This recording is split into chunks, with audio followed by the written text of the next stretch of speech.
Hello দর্শকবৃন্দ, সবাইকে স্বাগতম আমাদের আজকের ভিডিওতে। যদি আমাদের চ্যানেলে নতুন হয়ে থাকেন তবে অবশ্যই সাবস্ক্রাইব করে পাশে থাকুন, আর ভিডিওটি ভালো লাগলে লাইক ও শেয়ার করতে ভুলবেন না।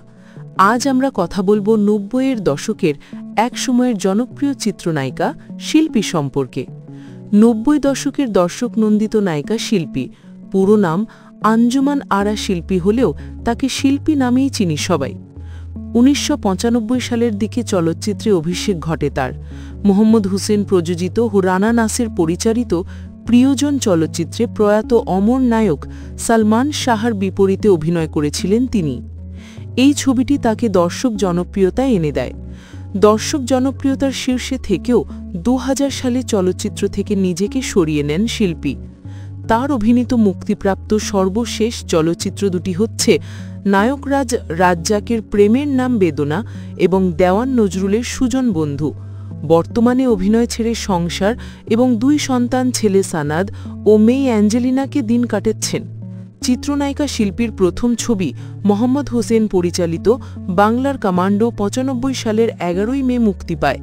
তার অভিনীত উল্লেখযোগ্য ছবির মধ্যে রয়েছে প্রিয়জন, বাবা কেন চাকুর, শেষ প্রতীক্ষা, মুক্তি চাই, লাভ লেটার, বীর সন্তান, মিথ্যার মৃত্যু, দোস্ত আমার দুশ্মন, গৃহবধূ, কে আমার বাবা, রাজপথের রাজা, শক্তের ভক্ত ও সুজন বন্ধু।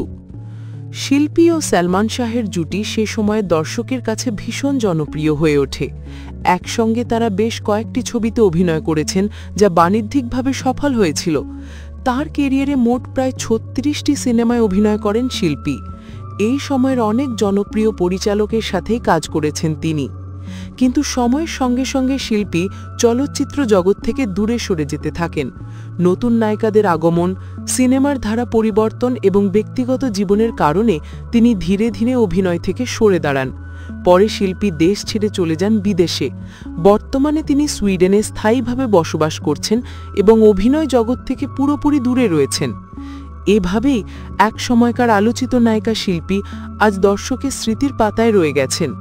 আপনারা কি মনে করেন ৯০-এর দশকের আপনার প্রিয় নায়িকা কে ছিলেন? কমেন্টে জানাতে ভুলবেন না। ভিডিওটি ভালো লাগলে লাইক, শেয়ার এবং সাবস্ক্রাইব করতে অবশ্যই মনে রাখবেন। আবার দেখা হবে পরবর্তী ভিডিওতে। ততক্ষণ পর্যন্ত ভালো থাকুন, সুস্থ থাকুন।